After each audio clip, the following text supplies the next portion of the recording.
할렐루야, 복된 금요일 아침입니다. 벌써 주말이 되었습니다.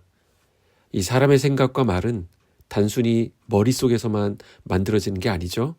입고 있는 옷, 앉아있는 공간, 그리고 취하고 있는 자세에 따라서 달라지게 됩니다. 정장 차림으로 딱딱한 회의실에 앉아서 휴가 계획을 짜는 것은 쉽지 않습니다. 몸이 긴장하면 생각도 굳어지기 때문입니다. 반대로 내 몸에 꼭 맞는 파자마를 입고 편한 자세로 빈둥거릴 때면 생각도 말투도 마음도 한결 부드러워지는 것을 봅니다. 그래서 하나님도 사람을 만드실 때 일할 때와 쉴 때 리듬을 구분하게 하셨습니다. 여섯 동안은 일하고 일곱째 날은 쉬라는 것이죠. 이것은 우리를 위하는 말씀입니다. 우리를 살리려는 하나님의 배려입니다. 주말이 시작되는 오늘 여러분의 몸과 마음의 모양은 일치하고 있는지 궁금합니다. 혹시 몸은 일하고 있는데 마음은 이미 지쳐있지 않은지 모르겠습니다. 축복합니다. 오늘 하루 우리 각자에게 주어진 시간 속에서 영육간의 강건함으로 주신 사명 잘 감당하는 날 되시기를 주님의 이름으로 축복합니다. 함께 묵상할 말씀은 에스라 6장 1절에서 12절입니다. 이에 다리오 왕이 조서를 내려 문서창고 곧 바벨론의 보물을 쌓아둔 보물 전각에서 조사하게 하여 메데도 앙메다 궁성에서 한 두루마리를 찾았으니 거기에 기록되었을 때 고레스 왕 원년에 조서를 내려 이르기를 예루살렘에 있는 하나님의 성전에 대하여 이르노니 이 성전 곧 제사 드리는 처소를 건축하되 지대를 견고히 쌓고 그 성전의 높이는 60규빗으로 너비도 60규빗으로 하고 큰 돌 3켜에 새나무 1켜를 놓으라. 그 경비는 다 왕실에서 내리라. 또 느부갓네살이 예루살렘 성전에서 탈취하여 바벨론으로 옮겼던 하나님의 성전 금, 은 그릇들을 돌려보내어 예루살렘 성전에 가져다가 하나님의 성전 안 각기 제자리에 둘지니라 하였더라.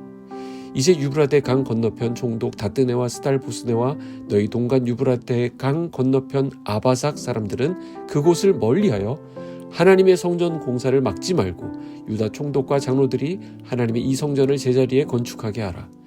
내가 또 조서를 내려서 하나님의 이 성전을 건축함에 대하여 너희가 유다 사람의 장로들에게 행할 것을 알리노니 왕의 재산 곧 유브라데 강 건너편에서 거둔 세금 중에서 그 경비를 이 사람들에게 끊임없이 주어 그들로 멈추지 않게 하라.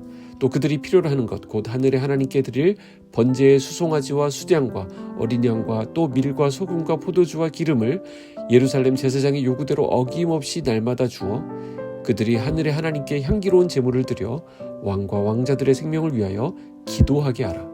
내가 또 명령을 내리노니 누구를 막론하고 이 명령을 변조하면 그의 집에서 들보를 빼내고 그를 그 위에 메어 달게 하고 그의 집은 이로 말미암아 거름더미가 되게 하라. 만일 왕들이나 백성이 이 명령을 변조하고 손을 들어 예루살렘 하나님의 성전을 헐진대 그곳에 이름을 두신 하나님이 그들을 멸하시기를 원하노라. 나 다리오가 조서를 내렸노니 신속히 행할지어다 하였더라. 아멘. 오늘 본문은 잊혀졌던 것들을 다시 드러내시는 하나님을 우리에게 보여줍니다.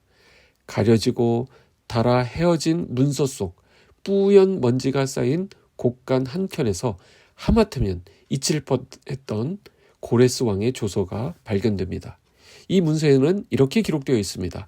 예루살렘의 성전을 건축하라. 그리고 그 비용은 왕실에서 내어주라. 그리고 성전의 그릇들은 모두 제자리에 갖다 두어라. 이렇게 요약할 수 있습니다. 그저 옛 기록으로 끝나버릴 줄 알았던 이야기가 하나님의 때에 정확하게 다시 살아나서 막혀있던 성전의 역사를 움직이기 시작했다라는 것이 오늘 본문의 내용입니다. 자, 하나님의 일하심은 지금도 지나간 일들과 캐캐 묵은 기록 속에 살아 있습니다. 우리는 종종 이제 끝났다, 이제 그 일은 소용없게 되었다라고 생각할 수 있지만 그렇지 않죠? 하나님은 우리가 잊어버렸던 기억, 실패했던 시도, 낡은 기도 제목들 속에서도 그분의 뜻을 준비하고 계신다라는 것입니다. 그래서 믿음의 사람은 과거를 후회하지 않습니다. 지나왔던 실패의 시간과 고난의 시간을 무의미하다고 여기지 않습니다. 왜 그렇습니까? 그 시간은 하나님께서 일하시는 시간이기 때문입니다. 그 시간 속에는 하나님께서 심어두신 섭리의 씨앗이 자라고 있음을 보게 됩니다. 우리가 하나님의 뜻에 맞는 일들을 추구할 때 하나님은 예상치 못한 사람들을 보내시고 또 생각지도 못한 자료들을 열어주시고 잊혀져 있던 일들을 되살리셔서 그분의 뜻이 더 확실하게 이루어지게 하십니다. 오늘 본문의 이 사건이 어떻게 시작되었는지를 보면 정말 드라마틱합니다. 어제 본문에 있었던 내용이죠. 대적들이 왕에게 상소를 올렸습니다. 성전 건축을 방해할 목적으로 대적들이 올렸던 상소입니다.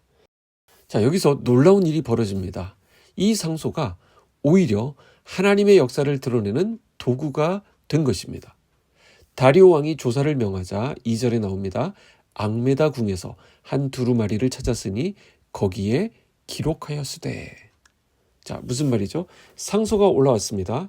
그래서 왕은 철저한 조사를 지시하죠. 자, 이로 인해서 왕실의 창고에서 선왕의 문서가 발견됩니다.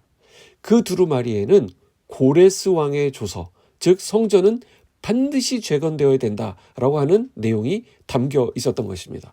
오랫동안 창고에 방치되어 있었던 문서 한 장이 하나님의 때에 세상 앞에 드러나게 된 것입니다.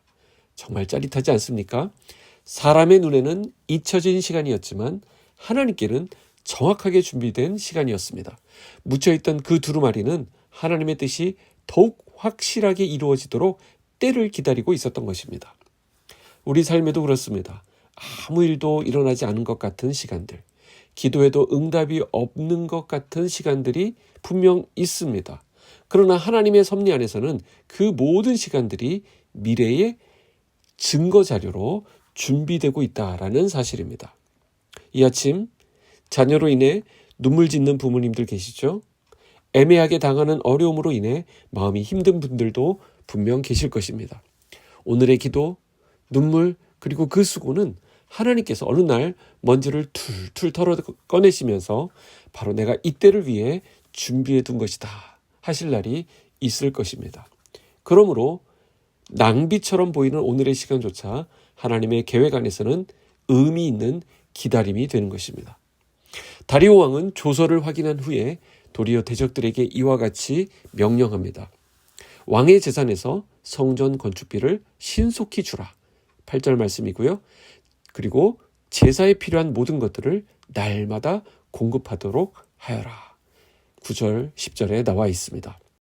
이 얼마나 놀라운 역전입니까? 대적들은 성전 공사를 막으려고 했지만 하나님은 그들의 손을 통해 일하십니다.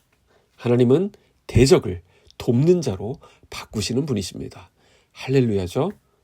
자, 오늘 본문 6장에는 신속히라고 하는 단어가 계속 나오는 것을 보게 되는데요. 하나님의 때가 되면 한순간 호련히 신속히 일사천리로 진행된다라는 것을 확인할 수 있는 말씀입니다. 10여 년 동안 막혀 있었던 그 일이 하루아침에 신속히 풀려버렸습니다. 사랑하는 빛소금 성도 여러분, 저와 여러분의 삶에 이런 멋진 반전의 은혜가 신속히 나타나게 되기를 축복합니다. 하나님의 기다리심 뒤에는 반드시 이루심의 시간이 옵니다. 그분의 뜻은 폐기되거나 미루어지지 않습니다. 오히려 더 확실하게, 더 완전하게, 더 아름답게 이루어 주실 것입니다. 지금은 비록 답답하고 멈춰 있는 것 같아도 하나님을 신뢰하며 하나님의 때를 기다리는 은혜가 저와 여러분 가운데 있기를 소망합니다. 오늘도 하나님은 일하고 계십니다. 그때가 오면 우리의 인생에도 신속히 놀랍게 완전하게 이루실 줄 믿습니다. 기도하시겠습니다. 하나님 아버지 감사합니다. 오늘 이 아침 이 귀한 말씀으로 우리를 위로하시고 격려하시니 감사합니다. 오랜 기다림의 속에서도 주님의 뜻은 더 확실하게 이루어지고 있음을 믿습니다. 보이지 않는 곳에서 준비하시는 하나님, 우리의 삶에도 그 선하신 계획을 드러내실 것을 믿고 의지합니다. 묶였던 일들이 풀리게 하시고 막혔던 길이 다시 열리게 하시고 모든 것들이 주님의 뜻 안에서 신속히 이루어지게 하여 주시옵소서. 주님께 오늘 하루를 맡깁니다. 예수님의 이름으로 기도하옵나이다. 아멘.